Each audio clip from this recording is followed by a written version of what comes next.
So, yun ang nakakaabala dito. Mayo pa lang, pinaplano na yata ito.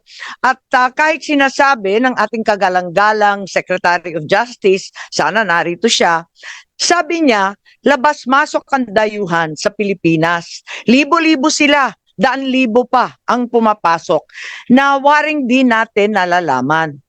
Ngunit, kilala ng ating Bureau of Immigration ang ilang ICC, mga tauhan na klaro na pumasok dito. Unang-una, maliwanag, si Maya Destura Bracken, dumating noong October 4, 2024. Siya ay galing US at interpreter siya nung ICC. Maliwanag po yan at maliwanag din na dumating siya sa Pilipinas. Ikalawa, andito din yung protection expert para ipagtanggol ang mga testigo. Ang pangalan, William Rosato, dumating sa Pilipinas October 15, 2024. Mahabang pagpaplano to. Nakita din natin na may dumating din na isa pang protection expert at iba pang mga dumating na si Amir John Kasam. Dumating October 20. At yung investigador, dumating din sa October 24. Siya yung huli. Ang huling ICC na nasa record ko, October 24, Glenn Roderick Thomas Cala.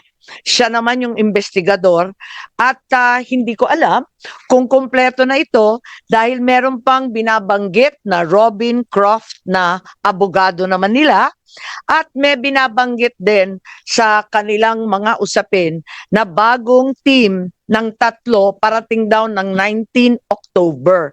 Hindi ko na nakuha yung pangalan pero maliwanag na merong mga dumating na ICC at nagpakilala bilang tauhan talaga ng ICC na may kanya-kanyang espesyalidad. May protection expert, may investigador, may interpreter, may abogado. Klaro po yun at itinira, hindi natin sa sigurado ang binabanggit at sinulat nila sa kanilang immigration papers, Midas Hotel, Raffles Hotel, Diamond Hotel. Humingi rin sila ng protection detail and transport sa Pilipinas. So maliwanag na ang Pilipinas ay tumulong at talagang nagpakita ng partisipasyon. Matagal na ito, Mayo pa, tapos October pa, kaya nagtataka po tayo kung bakit tinatanggi ng ating mga opisyal na may ganito. I also received information na yung ICC personnel pala may agenda, may mga impormasyon galing sa administrasyon na hinihingi. Ang mga hinihingi nila sa agenda nila, unang-una bank account records June 2016 to 2019 ng isang Peter Parungo. Meron din silang mga hinihingi ng mga blotter, mga seized evidence, radio transmissions sa Police Station 6 sa Batasan Hills, QC. Alalahanin natin na meron tayong bank privacy. Kaya nakakapagtaka bakit yung bank account records na kami mismo dito sa Senado hindi makuha-kuha naibigay sa ICC. Pati na rin yung mga tactical operations ng pulis, pati na rin yung records ng East Avenue Medical Center sa lahat ng dead on arrival between July 2016 to 31, 2017, lahat ng detalye ng postmortem autopsy at mga inspeksyon. Sana ipapatanong ko to sa ating kapulisan. Sabi nga ni Senator Cayetano, hindi naman yan sakop ng executive privilege pagkat hindi naman cabinet rank. Pero wala sila rito. Bakit nila ipagkakaila ito samantalang fully recorded naman ito? Ang liwaliwanag naman ito. Wag na tayong magbulahan.